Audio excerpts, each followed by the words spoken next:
মানুষ কতটা বিচিত্র হতে পারে। সব সময় স্বপ্ন দেখতে থাকে যে কাল আমি এটা করব, কাল আমি ওটা শুরু করব, কাল আমি ওটা সম্পন্ন করব। এই যে কাল শব্দটা, এই কাল অত্যন্ত বিচিত্র এক শব্দ। আমরা সবসময় এটাকে আসতে দেখতে পাই, কিন্তু এটা আসাতে বর্তমানে পরিণত হয়। আবার আজ নতুন কাল দেখতে পাই, তার জন্য অপেক্ষা করি যখন সেটা সামনে আসে, বর্তমানে পরিণত হয়। এই কাল সবসময় একটা মিথ্যে সান্ত্বনা দেয় যে সে আসছে, কিন্তু সে কখনোই আসে না। যেটা আপনার হাতে রয়েছে তা হলো আজ, বর্তমান। তাই যা করার আছে, যা সম্পন্ন করতে চান, যা শুরু করতে চান, আজ করুন, বর্তমানে করুন। কারণ আজ আপনি যা করবেন সেটাই আপনার ভবিষ্যৎ নির্ধারিত করবে। ভবিষ্যতের বিষয় ভাবতে থাকলে ভবিষ্যৎ সুন্দর হবে না। আজ কর্ম করতে হবে। তাই আজ বর্তমানে জীবনযাপন করুন, কর্ম করুন, আর আমার সাথে ভালোবেসে বলুন রাধা রাধা। পঞ্চম তত্ত্ব, আকাশ, নব, ব্যোম। আসলে কোনো ভ্রম নাকি সত্য? ভ্রম তো হতে পারে না, কারণ ভ্রমের মধ্যে কেউ বাঁচতেই পারে না। আর যদি সত্য হয় তাহলে এতটাই বিশাল যে আমাদের চোখের থেকে, আমাদের ইন্দ্রিয়ের থেকে, আমাদের মস্তিষ্কের থেকে, আমাদের চিন্তা ভাবনার থেকেও অনেক ঊর্ধ্বে, যাকে আমরা বুঝতেই পারি না। এটা যতটাই বিশাল আকার, ঠিক ততটাই সরল। এই আকাশ যতই অন্ধকারাচ্ছন্ন, ততটাই আলোর প্রকাশ প্রদান করে থাকে।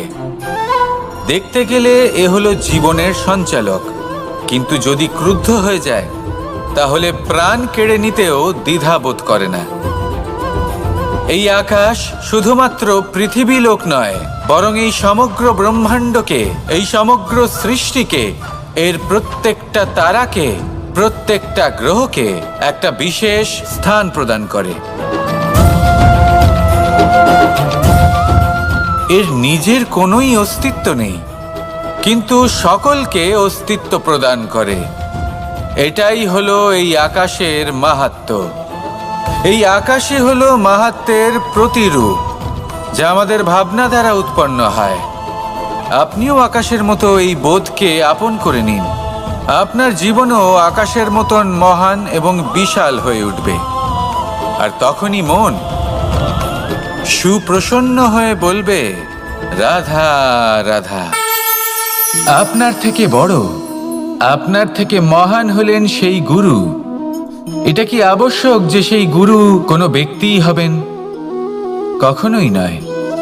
গুরু হলেন একটা তত্ত্ব, গুরু হলেন একটা শক্তি। গুরু একজন ব্যক্তি হলে শুধুই একজনই হতেন, কিন্তু তা নয়। গুরু হলেন একটা অনুভূতি, গুরু হলেন শ্রদ্ধা। গুরু তিনি যিনি আপনার ব্যক্তিত্বের পরিচালক হন। গুরু তিনি যিনি আপনার ব্যক্তিত্বের নির্মাতা হন। আপনি কখন, কোথায়, কোন স্থানে, কি রূপে গুরু লাভ করবেন আর কি শিক্ষা লাভ করবেন তা নির্ভর করছে আপনার মানসিকতার উপর, যে আপনি সকলকে কিভাবে আপন করে নিতে পারেন। যদি আপনি গুরুকে আপন করতে চান, জ্ঞানকে আপন করতে চান, তাহলে আপনার মধ্যে শ্রদ্ধা জাগ্রত করতে হবে, সামর্থ্য জাগ্রত করতে হবে। আপনি গুরু এবং জ্ঞানকে আপন করে নিতে পারলে তা এমনিই আপনাকে মহান করে তুলবে। তাহলে আসুন আর আমার সাথে ভালোবেসে বলুন রাধা রাধা। এই সংসারে এমন কিছু মানুষ আছেন যাদেরকে আপনার ভালো লাগে, তারা আপনার প্রিয়। আমরা চাই ওনারা আমাদের কাছে থাকুন, আমরা ওনাদের কাছে থাকি। এবার সেই ক্ষেত্রে আমরা তাদের ভালো ভালো উপহার দেওয়ার চেষ্টা করি, কারণ ওনারা হলেন আমাদের প্রিয়। আর তার বদলে আমরা আশা করে থাকি যে ওনারা আমাদের একটু সম্মান করবেন। এবার এই মানুষজন যারা আমাদের প্রিয়, এদের আমরা একটা উপহার দিই। সোনা দিয়ে থাকি, আভূষণ দিয়ে থাকি, হিরে মুক্তো দিয়ে থাকি। কিন্তু যদি ভেবে দেখি, এই সব কিছুরই একটা মূল্য আছে। ভেবে দেখুন, আপনি কি তাদের এমন কোনো উপহার দিতে পারেন যা কিনা অমূল্য? তা এরকম উপহার কি হতে পারে? ঠিক বলেছেন আপনি, প্রেম। এই প্রেমই হলো অমূল্য, কারণ মন থেকে এর উৎপত্তি হয়। না চেয়ে পাওয়া যায় আর না ছিনিয়ে নেওয়া যায় এই ভালোবাসা। ঠিক এইরকমই হয় এই সম্মান। যদি সম্মান করো তাহলে মন থেকে এবং ভালোবেসে করো, ভয় পেয়ে নয়। মনে রাখবেন, যে মাথা ভয়ের দ্বারা নত হয়, বিরোধিতাও প্রথমে সেই করে থাকে। যে মাথা ভালোবেসে নত হয় তা আপনার জন্য বলিদানও দিতে পারে। এই সংসারের সব থেকে বড় উপহার, সব থেকে বড় বরদান এই প্রেম এবং সম্মান। তাকে সম্মান করুন আর আমার সাথে ভালোবেসে বলুন, রাধা রাধা। কখনো কোনো চাতককে দেখেছেন? একটা চাতক বর্ষার জন্য অপেক্ষা করে, সেই বর্ষার জলে নিজের তৃষ্ণা নিবারণ করে, নয়তো সারা বছর তৃষ্ণার্ত থেকে যায়। ও আকাশের দিকে তাকিয়ে থাকে আর অপেক্ষা করে যে কবে বর্ষা হবে আর কবে আমি আমার তৃষ্ণা নিবারণ করব। সেখানে অন্যদিকে একটি কাক বা একটা পায়রা, এরা কি করে? যেখানে জল পায় পান করে নেয়, যেখানে খাবার পায় খেয়ে নেয়, আত্মীয় স্বজন বন্ধু বান্ধব যাকেই পায় তার সাথে সময় কাটায়, খাবার খায় আর চলে যায়। এবার এদের মধ্যে মিল কোথায় আর পার্থক্য কোথায়? দুজনের কাছেই ডানা রয়েছে, দুজনেই উড়তে পারে। এই আকাশ হলো ওদের, খাবারের দানা ওদের। পার্থক্য হলো তাদের অভিলাষার, পার্থক্য হলো তাদের আকাঙ্ক্ষার, পার্থক্য জীবন যাপনের ধরনের। এবার যত বেশি আকাঙ্ক্ষা থাকবে, যত দামি জীবনযাপন করার ইচ্ছে থাকবে, তত বেশি কষ্ট আপনাকে সহ্য করতে হবে। আবার অন্যদিকে জীবন যত সরল হবে, জীবনযাপন যত সরল হবে, সমস্যা ততটাই কম হবে। তাই সবসময় চেষ্টা করবেন আপনার মানসিকতা এবং আপনার জীবন যেন সরল হয়। ভালোবাসতে থাকুন। যদি কেউ আপনাকে ভালোবাসে, তাকেও আপনি ভালোবাসা ফিরিয়ে দিন। তাদের সাথে কথা বলুন, কিছু তাদের কথা শুনুন, কিছু নিজের কথা বলুন। দেখবেন সকল তাপ উত্তাপ দূর হয়ে গেছে। এটাই তো হলো জীবনের সারমর্ম। তাই প্রেমে থাকুন, ভালোবাসুন, আর ভালোবেসে আমার সাথে বলুন, রাধা রাধা। ক্ষমা একটা অত্যন্ত সুন্দর শব্দ, আমার খুব প্রিয় শব্দ। কিন্তু এই ক্ষমা কখন আর কিভাবে প্রয়োগ করতে হবে সেটা বোঝা প্রয়োজনীয়। এক, যদি আপনি কোনো অন্যায় করেন আর ক্ষমা না চান, ক্ষমা প্রার্থনা না করেন, ক্ষমা চাওয়া থেকে এড়িয়ে যান, তাহলে তাতে আপনারই ক্ষতি হবে। কিভাবে? ক্ষমা না চাইলে মনের মধ্যে অহংকার জাগ্রত হয়, আর অহংকার তো প্রকৃত অর্থে আমাদের ক্ষতিই করে। দুই, কেউ যদি অপরাধ করেন, আপনার থেকে ক্ষমা না চান, তাহলে তাকে ক্ষমা করবেন না।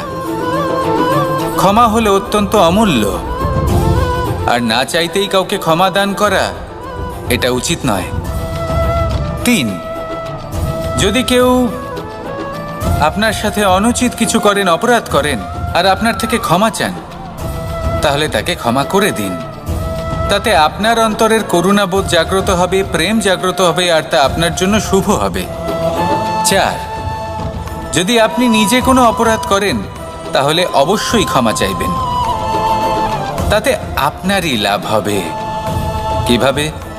সামনের ব্যক্তি আপনাকে ক্ষমা করুক বা না করুক, আপনার অন্তরের অহংকার ক্ষীণ হবে, আর এই মন আরো নির্মল হয়ে উঠবে। এই ক্ষমা অত্যন্ত অমূল্য। ভেবেচিন্তে একে ব্যবহার করুন আর আমার সাথে ভালোবেসে বলুন, রাধা রাধা। একবার একজন গুরু তার শিষ্যদের পরীক্ষা নিচ্ছিলেন। উনি ওনার প্রত্যেক শিষ্যকে একটি করে পাখি দিয়ে বললেন সেই পাখির বলি দিতে হবে, কিন্তু এমন এক স্থানে যেখানে কেউ তাদের দেখতে পাচ্ছে না। প্রত্যেক শিষ্য নিজের যাত্রা শুরু করলো। কেউ ঘন বনে প্রবেশ করলো, কেউ অন্ধকার গুহায় প্রবেশ করলো, কেউ দূরে কোনো পর্বতের শিখরে পৌঁছে গেল। যে মুহূর্তে দেখলো তাদের কেউ দেখতে পাচ্ছে না, তারা সেই বলি দিতে চেষ্টা করলো। যেই বলি দিতে গেল, সেই পাখি আলোর কিরণে পরিবর্তিত হলো এবং লুপ্ত হয়ে গেল। একজন শিষ্য ছিল যে আবার গুরুর কাছে ফিরে এলো। সে বলল, ক্ষমা করবেন গুরুদেব, কিন্তু আমি এমন কোনো স্থান পেলাম না যেখানে কেউ আমাকে দেখতে পাচ্ছে না।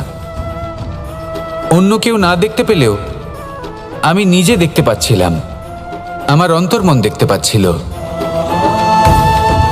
সেই শিষ্য বুঝতে পেরেছিল যে পরমাত্মার দৃষ্টি সবসময় তাকে দেখতে পাচ্ছে, আর ও কখনো অনুচিত কর্ম করতে পারবে না। আর শুধুমাত্র এই কারণে সেই শিষ্যই সেই পরীক্ষায় উত্তীর্ণ হলো। আসুন আর আমার সাথে ভালোবেসে বলুন, রাধা রাধা। আমরা সবাই ফল খাই, কিন্তু আমাদের সেই ফলই প্রিয় হয় যে পরিপক্ক হয়ে ওঠে, যেটা নম্র হয়, আর যে ফল অনেক বেশি মিষ্টি আর সুস্বাদু হয়ে থাকে, যাদের রঙে বাহার দেখা যায়। সেইভাবে জীবনে আমরা নানান মানুষের সাথে পরিচিত হই, কিন্তু সেই মানুষই আমাদের মন ছুঁয়ে যায় যারা বিনম্র স্বভাবের, যাদের বাণী খুব মধুর, যাদের অন্তরে আত্মবিশ্বাসের একটা তেজ, একটা রং দেখা যায়। এবার এমন ব্যক্তি আমরা কি করে হব? ঠিক সেইভাবেই যেমন একটা ফল রোদ, বর্ষা, শীত, বায়ু এই সকল সংকটময় পরিস্থিতির সম্মুখীন হয়ে পরিপক্ক হয়ে ওঠে, সেইভাবেই মানুষ সংকটময় পরিস্থিতির সম্মুখীন হয়ে পরিপক্ক হয়ে ওঠেন। যদি এই সংকটের সম্মুখীন হন তাহলে অভিজ্ঞ হবেন, আর এই অভিজ্ঞতাই শিক্ষা দিয়ে যাবে। এই অভিজ্ঞতা আমাদের শিখিয়ে দেয় যে আমাদের বিনম্র থাকতে হবে, অহংকার করে কোনো লাভ নেই।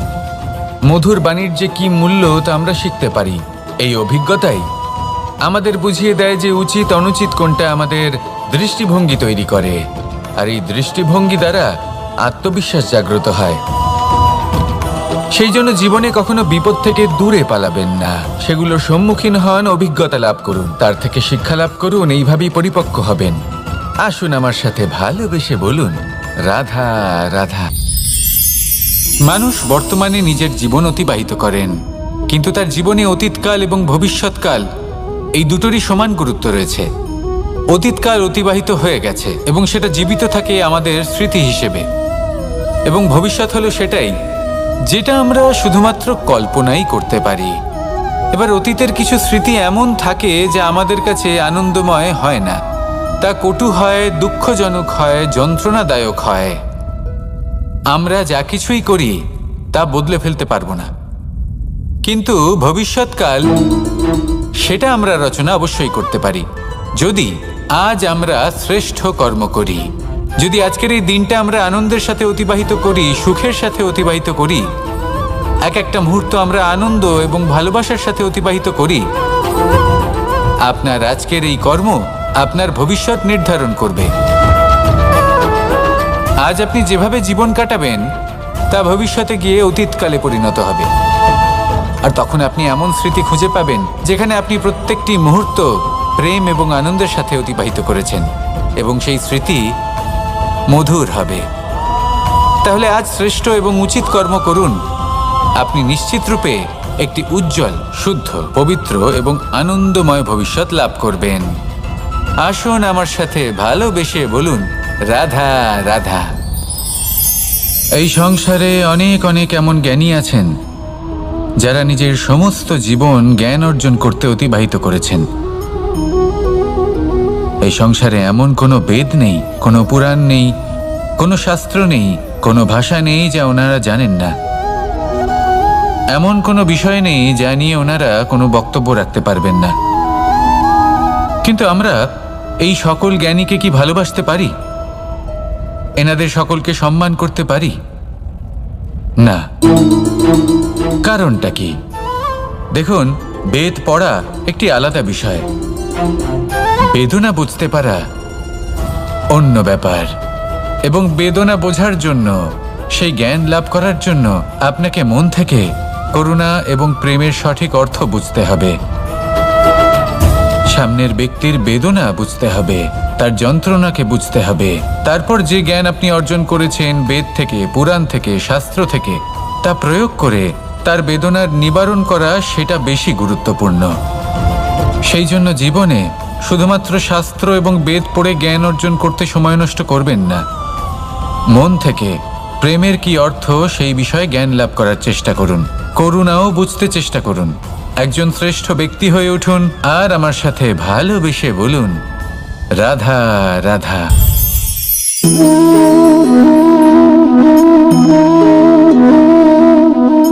জল এই সংসারের সমস্ত প্রধান তত্ত্বের মধ্যে একটি। এই জল যে কোনো জ্বালা দূর করে, আগুনকে নিভিয়ে দেওয়ার ক্ষমতা রাখে, অবিরল অবিচল ভাবে প্রবাহিত হতে পারে, একে কেউ বাধা দিতে পারে না। এর পথে বাধা সৃষ্টি করলে নিজের পথ নিজেই খুঁজে নেবে বা সে নিজেই নিজের পথ বানিয়ে নেবে, কিন্তু কখনো থামবে না।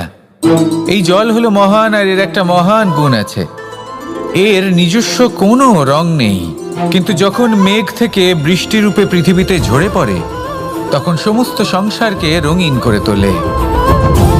যেখানে খরা হয়েছে সেখানে শ্যামল করে তোলে, যে স্থান শ্যামল সেখানে ভিন্ন ভিন্ন প্রকারের পুষ্প ফুটিয়ে তোলে। এই জলের মতন আমাদের হতে হবে। ওর যেমন কোনো রং নেই, আমাদেরও যেন কোনো অহংকার না থাকে। শুধু কর্মের এই ধারাতে বইতে থাকুন, এই সংসারের মঙ্গল করতে থাকুন, শ্রেষ্ঠ কর্ম করতে থাকুন। এই সংসারকে এটা বলার কোনো প্রয়োজন নেই যে আপনি কে। আপনি যদি কর্ম করতে থাকেন তাহলে এই সংসার নিজে থেকেই আপনার মূল্য জানতে পারবে, আর তখন এই মন প্রসন্ন হয়ে বলবে, রাধা রাধা। বড়ই অদ্ভুত ব্যাপার, একটি পাথরের প্রতিমা যখন মন্দিরে স্থাপিত হয় তখন তা আমাদের কাছে ভগবান সম হয়ে দাঁড়ায়, কিন্তু যখন একজন জীবিত মানুষ মন্দিরে গিয়ে থাকেন তখন তার শরীর, মন, আত্মা সেই সব পাথর সম হয়ে দাঁড়ায়। কিন্তু এমনটা আমি ঠিক কেন বললাম ভেবে দেখুন। মানুষ এটা চান যে কোনো পরিস্থিতি, যে কোনো স্থানেই তার বিজয় হোক, কিন্তু এখানে এসে সে পরাজিত হয়। এরকম ঠিক কেন হয়? সমস্ত খেলা হলো ভাবনা চিন্তার, বিচারধারার, দৃষ্টিভঙ্গির, উত্তরদায়িত্বের খেলা। পাষাণের এই প্রতিমা, তার একটি উত্তরদায়িত্ব আছে, আশা ধরে রাখার দায়িত্ব। সেই আশা জানিয়ে মানুষ মন্দিরে আসেন। তেমনি মানুষের একটি উত্তরদায়িত্ব আছে যেটা সে ভুলে যায়, আর সেই উত্তরদায়িত্ব হলো এটা, যে মন্দিরে যে ভগবানকে সে প্রসন্ন করতে যাচ্ছে তাকে সে তখনই খুঁজে পাবে যখন পূর্ণরূপে সে সমর্পিত থাকবে। যদি মনে সমর্পণের ভাব না থাকে তাহলে ভগবান কখনো প্রসন্ন হবেন না। নিজের উত্তরদায়িত্ব বোঝার বদলে মানুষ শুধু একটা অনুষ্ঠান পালন করেন, যেমন ফুলের একটা মালা অর্পণ করেন, আর সেই কারণেই তিনি পরাজিত হন। আপনি ফুলের মালা অর্পণ করুন, প্রসাদ অর্পণ করুন, কিন্তু মনের মধ্যে পূর্ণ সমর্পণের ভাব থাকা প্রয়োজনীয়। তবেই আপনি মন্দিরে গিয়েও প্রাণবন্ত হয়ে থাকতে পারবেন, তবেই ঈশ্বরকে প্রসন্ন করতে পারবেন। আসুন আমার সাথে ভালোবেসে বলুন, রাধা রাধা। এই প্রেম মানুষকে দিয়ে কি না করাতে পারে, বড় বড় কাজ করাতে পারে, বড় বড় বাধা পার করাতে পারে। চাইলে মরুভূমিতে কুয়ো খোঁড়াতে পারে, পর্বত পার করাতে পারে, প্রতিটা অসম্ভব কার্য সম্ভব করাতে পারে। কিন্তু যদি আমি এটা বলি যে প্রেম আপনাকে দিয়ে ছলনাও করাতে পারে, তাহলে কি আপনি তা ঠিক মনে করবেন? আপনার কি মনে হবে যে এরকম হতে পারে? অবশ্যই হতে পারে। যেমন আমি ছল করছি এই মুহূর্তে আমার রাধার জন্য, আমার প্রেমের জন্য। আমি রাধার সাথে অনন্ত প্রেম করি, নিঃস্বার্থভাবে প্রেম করি, কিন্তু তাও আমাকে একটা ঠকবাজ, স্বার্থপর, লোভী ব্যক্তি হতে হচ্ছে। এই ছলনা আমাকে করতে হচ্ছে আমার প্রেমের জন্য। এবারে আপনারা আমাকে বলবেন যে কেন কৃষ্ণ এসব করার কি দরকার? রাধার সাথে তুমি বিবাহ করে তুমি কি শান্তির নিঃশ্বাস নিতে পারো না? নিশ্চয়ই নিতে পারি।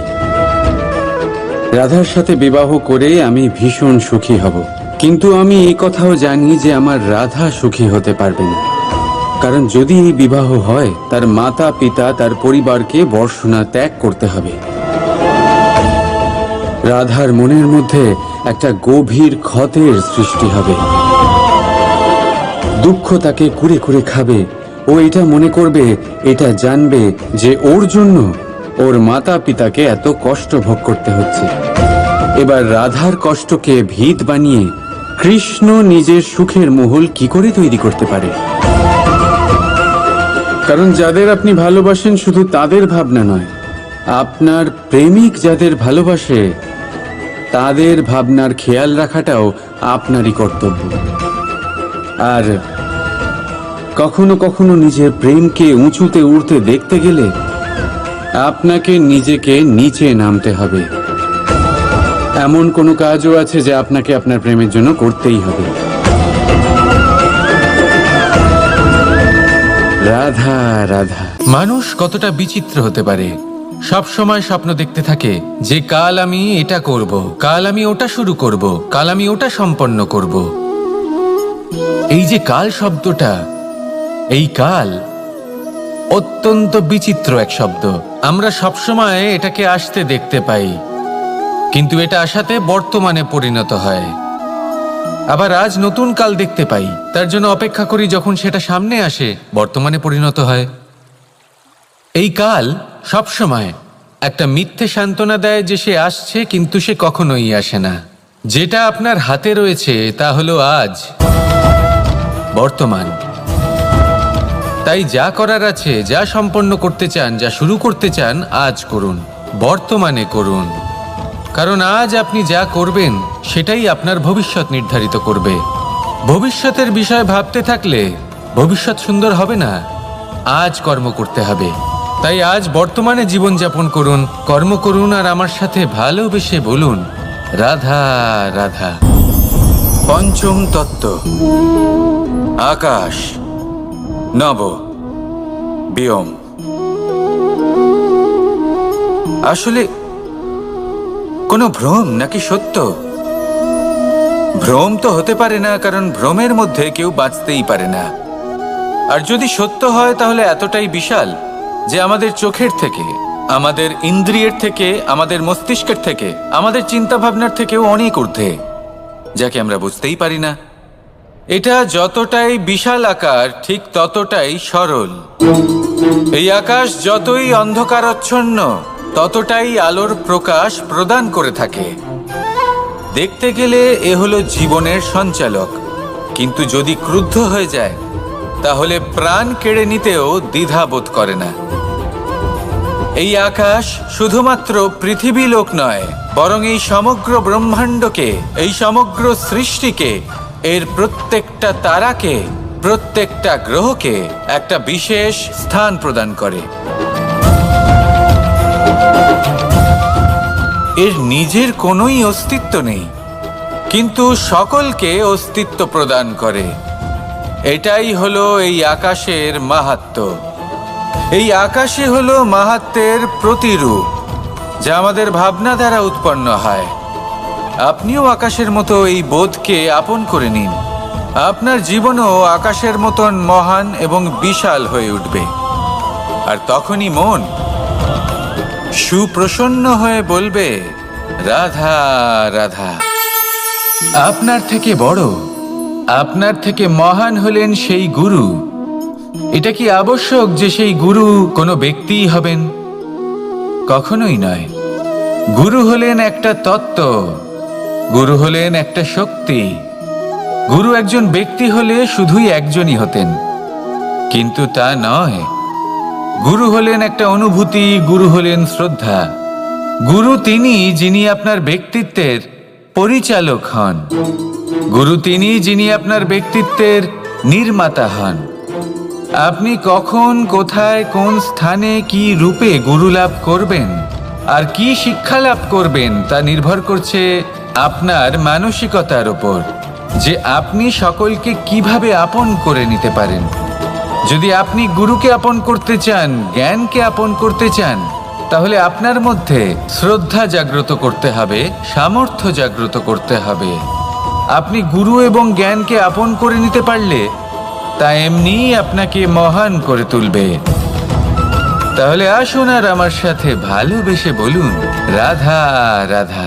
এই সংসারে এমন কিছু মানুষ আছেন যাদেরকে আপনার ভালো লাগে, তারা আপনার প্রিয়। আমরা চাই ওনারা আমাদের কাছে থাকুন, আমরা ওনাদের কাছে থাকি, এবার সেই ক্ষেত্রে আমরা তাদের ভালো ভালো উপহার দেওয়ার চেষ্টা করি, কারণ ওনারা হলেন আমাদের প্রিয়। আর তার বদলে আমরা আশা করে থাকি যে ওনারা আমাদের একটু সম্মান করবেন। এবার এই মানুষজন যারা আমাদের প্রিয়, এদের আমরা একটা উপহার দিই। সোনা দিয়ে থাকি, আভূষণ দিয়ে থাকি, হিরে মুক্ত দিয়ে থাকি। কিন্তু যদি ভেবে দেখি, এই সব কিছুরই একটা মূল্য আছে। ভেবে দেখুন, আপনি কি তাদের এমন কোনো উপহার দিতে পারেন যা কিনা অমূল্য?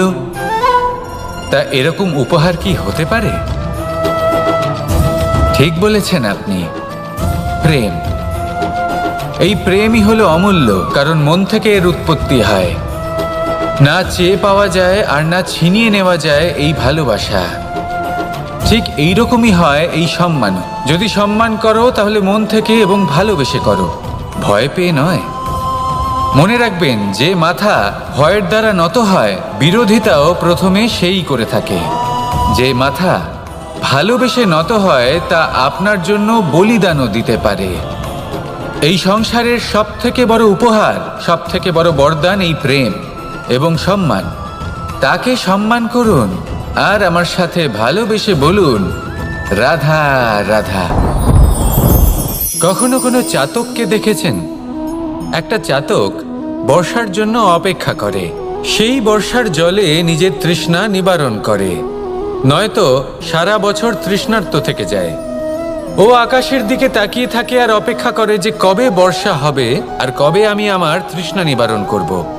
সেখানে অন্যদিকে একটি কাক বা একটা পায়রা, এরা কি করে? যেখানে জল পায় পান করে নেয়, যেখানে খাবার পায় খেয়ে নেয়, আত্মীয় স্বজন বন্ধু বান্ধব যাকেই পায় তার সাথে সময় কাটায়, খাবার খায় আর চলে যায়। এবার এদের মধ্যে মিল কোথায় আর পার্থক্য কোথায়?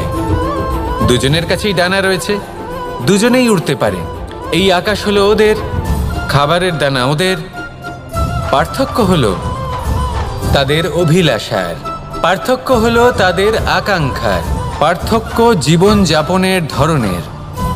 এবার যত বেশি আকাঙ্ক্ষা থাকবে, যত দামি জীবনযাপন করার ইচ্ছে থাকবে, তত বেশি কষ্ট আপনাকে সহ্য করতে হবে। আবার অন্যদিকে জীবন যত সরল হবে, জীবনযাপন যত সরল হবে, সমস্যা ততটাই কম হবে। তাই সবসময় চেষ্টা করবেন আপনার মানসিকতা এবং আপনার জীবন যেন সরল হয়। ভালোবাসতে থাকুন। যদি কেউ আপনাকে ভালোবাসে, তাকেও আপনি ভালোবাসা ফিরিয়ে দিন। তাদের সাথে কথা বলুন, কিছু তাদের কথা শুনুন, কিছু নিজের কথা বলুন। দেখবেন সকল তাপ উত্তাপ দূর হয়ে গেছে। এটাই তো হলো জীবনের সারমর্ম। তাই প্রেমে থাকুন, ভালোবাসুন, আর ভালোবেসে আমার সাথে বলুন, রাধা রাধা। ক্ষমা একটা অত্যন্ত সুন্দর শব্দ, আমার খুব প্রিয় শব্দ। কিন্তু এই ক্ষমা কখন আর কিভাবে প্রয়োগ করতে হবে সেটা বোঝা প্রয়োজনীয়। এক, যদি আপনি কোনো অন্যায় করেন আর ক্ষমা না চান, ক্ষমা প্রার্থনা না করেন, ক্ষমা চাওয়া থেকে এড়িয়ে যান, তাহলে তাতে আপনারই ক্ষতি হবে। কিভাবে? ক্ষমা না চাইলে মনের মধ্যে অহংকার জাগ্রত হয়, আর অহংকার তো প্রকৃত অর্থে আমাদের ক্ষতিই করে। দুই, কেউ যদি অপরাধ করেন, আপনার থেকে ক্ষমা না চান, তাহলে তাকে ক্ষমা করবেন না। ক্ষমা হলো অত্যন্ত অমূল্য, আর না চাইতেই কাউকে ক্ষমা দান করা এটা উচিত নয়। তিন, যদি কেউ আপনার সাথে অনুচিত কিছু করেন, অপরাধ করেন, আর আপনার থেকে ক্ষমা চান, তাহলে তাকে ক্ষমা করে দিন। তাতে আপনার অন্তরের করুণাবোধ জাগ্রত হবে, প্রেম জাগ্রত হবে, আর তা আপনার জন্য শুভ হবে। চার, যদি আপনি নিজে কোনো অপরাধ করেন, তাহলে অবশ্যই ক্ষমা চাইবেন। তাতে আপনারই লাভ হবে। কিভাবে? সামনের ব্যক্তি আপনাকে ক্ষমা করুক বা না করুক, আপনার অন্তরের অহংকার ক্ষীণ হবে, আর এই মন আরো নির্মল হয়ে উঠবে। এই ক্ষমা অত্যন্ত অমূল্য। ভেবেচিন্তে একে ব্যবহার করুন আর আমার সাথে ভালোবেসে বলুন, রাধা রাধা। একবার একজন গুরু তার শিষ্যদের পরীক্ষা নিচ্ছিলেন। উনি ওনার প্রত্যেক শিষ্যকে একটি করে পাখি দিয়ে বললেন, সেই পাখির বলি দিতে হবে, কিন্তু এমন এক স্থানে যেখানে কেউ তাদের দেখতে পাচ্ছে না। প্রত্যেক শিষ্য নিজের যাত্রা শুরু করলো। কেউ ঘন বনে প্রবেশ করলো, কেউ অন্ধকার গুহায় প্রবেশ করলো, কেউ দূরে কোনো পর্বতের শিখরে পৌঁছে গেল। যে মুহূর্তে দেখলো তাদের কেউ দেখতে পাচ্ছে না, তারা সেই বলি দিতে চেষ্টা করলো। যেই বলি দিতে গেল, সেই পাখি আলোর কিরণে পরিবর্তিত হলো এবং লুপ্ত হয়ে গেল। একজন শিষ্য ছিল যে আবার গুরুর কাছে ফিরে এলো। সে বলল, ক্ষমা করবেন গুরুদেব, কিন্তু আমি এমন কোনো স্থান পেলাম না যেখানে কেউ আমাকে দেখতে পাচ্ছে না। অন্য কেউ না দেখতে পেলেও আমি নিজে দেখতে পাচ্ছিলাম, আমার অন্তর্মন দেখতে পাচ্ছিল। সেই শিষ্য বুঝতে পেরেছিল যে পরমাত্মার দৃষ্টি সবসময় তাকে দেখতে পাচ্ছে, আর ও কখনো অনুচিত কর্ম করতে পারবে না। আর শুধুমাত্র এই কারণে সেই শিষ্যই সেই পরীক্ষায় উত্তীর্ণ হলো। আসুন আর আমার সাথে ভালোবেসে বলুন, রাধা রাধা। আমরা সবাই ফল খাই, কিন্তু আমাদের সেই ফলই প্রিয় হয় যে পরিপক্ক হয়ে ওঠে, যেটা নম্র হয়, আর যে ফল অনেক বেশি মিষ্টি আর সুস্বাদু হয়ে থাকে, যাদের রঙে বাহার দেখা যায়। সেইভাবে জীবনে আমরা নানান মানুষের সাথে পরিচিত হই, কিন্তু সেই মানুষই আমাদের মন ছুঁয়ে যায় যারা বিনম্র স্বভাবের, যাদের বাণী খুব মধুর, যাদের অন্তরে আত্মবিশ্বাসের একটা তেজ, একটা রং দেখা যায়। এবার এমন ব্যক্তি আমরা কি করে হব? ঠিক সেইভাবেই যেমন একটা ফল রোদ, বর্ষা, শীত, বায়ু এই সকল সংকটময় পরিস্থিতির সম্মুখীন হয়ে পরিপক্ক হয়ে ওঠে, সেইভাবেই মানুষ সংকটময় পরিস্থিতির সম্মুখীন হয়ে পরিপক্ক হয়ে ওঠেন। যদি এই সংকটের সম্মুখীন হন তাহলে অভিজ্ঞ হবেন, আর এই অভিজ্ঞতাই শিক্ষা দিয়ে যাবে। এই অভিজ্ঞতা আমাদের শিখিয়ে দেয় যে আমাদের বিনম্র থাকতে হবে। অহংকার করে কোনো লাভ নেই। মধুর বাণীর যে কি মূল্য তা আমরা শিখতে পারি। এই অভিজ্ঞতাই আমাদের বুঝিয়ে দেয় যে উচিত অনুচিত কোনটা, আমাদের দৃষ্টিভঙ্গি তৈরি করে, আর এই দৃষ্টিভঙ্গি দ্বারা আত্মবিশ্বাস জাগ্রত হয়। সেই জন্য জীবনে কখনো বিপদ থেকে দূরে পালাবেন না, সেগুলোর সম্মুখীন হন, অভিজ্ঞতা লাভ করুন, তার থেকে শিক্ষা লাভ করুন, এইভাবেই পরিপক্ক হবেন। আসুন আমার সাথে ভালোবেসে বলুন, রাধা রাধা। মানুষ বর্তমানে নিজের জীবন অতিবাহিত করেন, কিন্তু তার জীবনে অতীতকাল এবং ভবিষ্যৎকাল এই দুটোরই সমান গুরুত্ব রয়েছে। অতীতকাল অতিবাহিত হয়ে গেছে এবং সেটা জীবিত থাকে আমাদের স্মৃতি হিসেবে, এবং ভবিষ্যৎ হলো সেটাই যেটা আমরা শুধুমাত্র কল্পনাই করতে পারি। এবার অতীতের কিছু স্মৃতি এমন থাকে যা আমাদের কাছে আনন্দময় হয় না, তা কটু হয়, দুঃখজনক হয়, যন্ত্রণাদায়ক হয়। আমরা যা কিছুই করি তা বদলে ফেলতে পারবো না, কিন্তু ভবিষ্যৎকাল সেটা আমরা রচনা অবশ্যই করতে পারি, যদি আজ আমরা শ্রেষ্ঠ কর্ম করি। যদি আজকের এই দিনটা আমরা আনন্দের সাথে অতিবাহিত করি, সুখের সাথে অতিবাহিত করি, এক একটা মুহূর্ত আমরা আনন্দ এবং ভালোবাসার সাথে অতিবাহিত করি, আপনার আজকের এই কর্ম আপনার ভবিষ্যৎ নির্ধারণ করবে।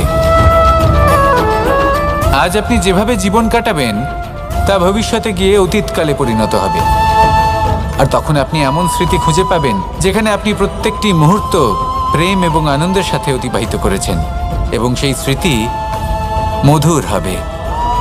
তাহলে আজ শ্রেষ্ঠ এবং উচিত কর্ম করুন, আপনি নিশ্চিত রূপে একটি উজ্জ্বল, শুদ্ধ, পবিত্র এবং আনন্দময় ভবিষ্যৎ লাভ করবেন।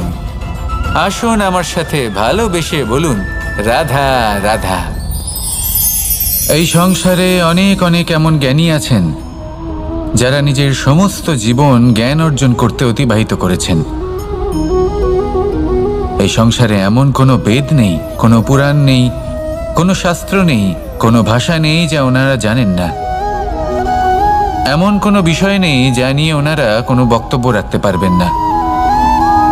কিন্তু আমরা এই সকল জ্ঞানীকে কি ভালোবাসতে পারি? এনাদের সকলকে সম্মান করতে পারি না। কারণটা কি? দেখুন, বেদ পড়া একটি আলাদা বিষয়, বেদনা বুঝতে পারা অন্য ব্যাপার, এবং বেদনা বোঝার জন্য, সেই জ্ঞান লাভ করার জন্য আপনাকে মন থেকে করুণা এবং প্রেমের সঠিক অর্থ বুঝতে হবে। সামনের ব্যক্তির বেদনা বুঝতে হবে, তার যন্ত্রণাকে বুঝতে হবে। তারপর যে জ্ঞান আপনি অর্জন করেছেন বেদ থেকে, পুরাণ থেকে, শাস্ত্র থেকে, তা প্রয়োগ করে তার বেদনার নিবারণ করা, সেটা বেশি গুরুত্বপূর্ণ। সেই জন্য জীবনে শুধুমাত্র শাস্ত্র এবং বেদ পড়ে জ্ঞান অর্জন করতে সময় নষ্ট করবেন না। মন থেকে প্রেমের কি অর্থ সেই বিষয়ে জ্ঞান লাভ করার চেষ্টা করুন। করুণাও বুঝতে চেষ্টা করুন। একজন শ্রেষ্ঠ ব্যক্তি হয়ে উঠুন আর আমার সাথে ভালোবেসে বলুন, রাধা রাধা।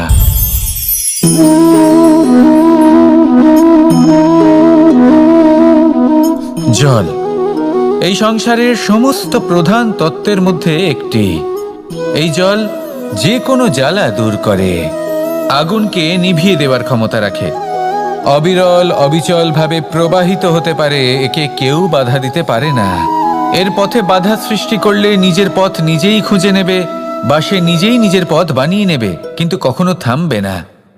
এই জল হলো মহান, আর এর একটা মহান গুণ আছে, এর নিজস্ব কোনো রং নেই। কিন্তু যখন মেঘ থেকে বৃষ্টিরূপে পৃথিবীতে ঝরে পড়ে, তখন সমস্ত সংসারকে রঙিন করে তোলে। যেখানে খরা হয়েছে সেখানে শ্যামল করে তোলে, যে স্থান শ্যামল সেখানে ভিন্ন ভিন্ন প্রকারের পুষ্প ফুটিয়ে তোলে।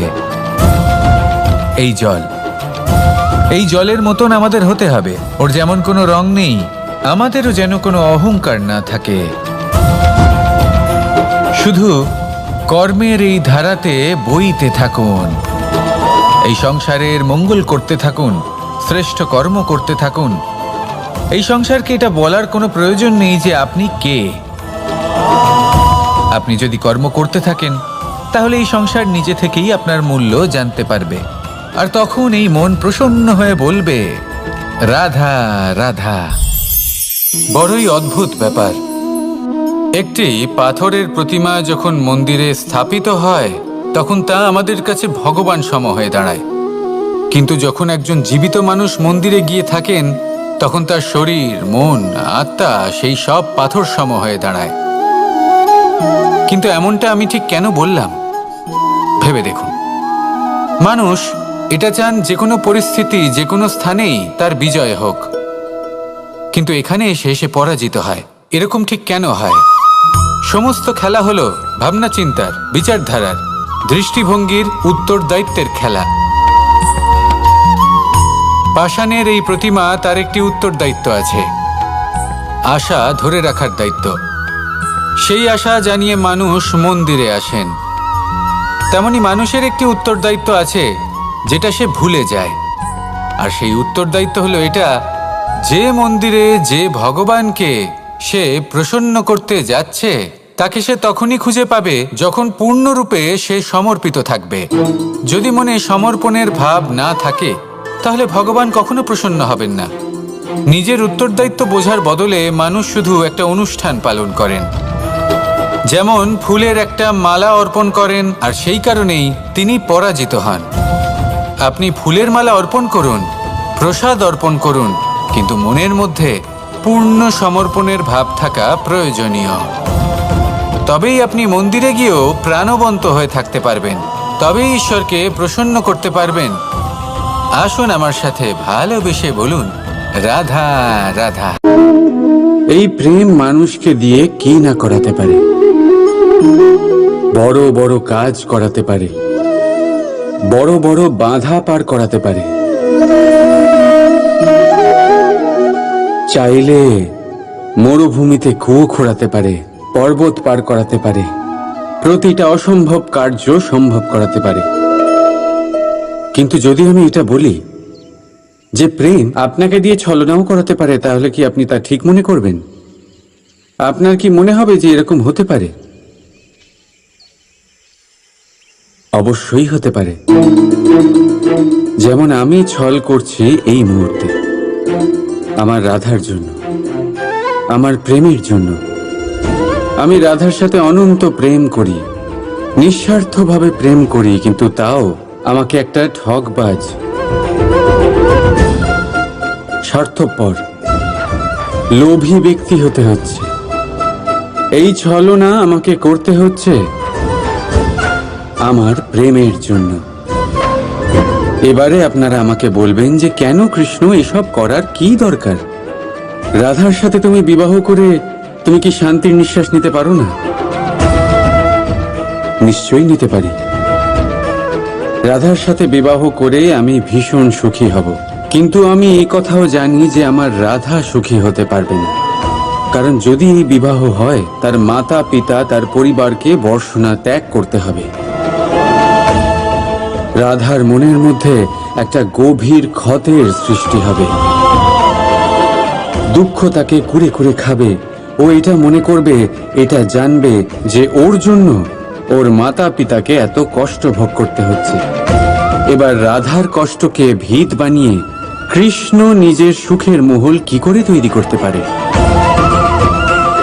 কারণ যাদের আপনি ভালোবাসেন শুধু তাদের ভাবনা নয়, আপনার প্রেমিক যাদের ভালোবাসে তাদের ভাবনার খেয়াল রাখাটাও আপনারই কর্তব্য।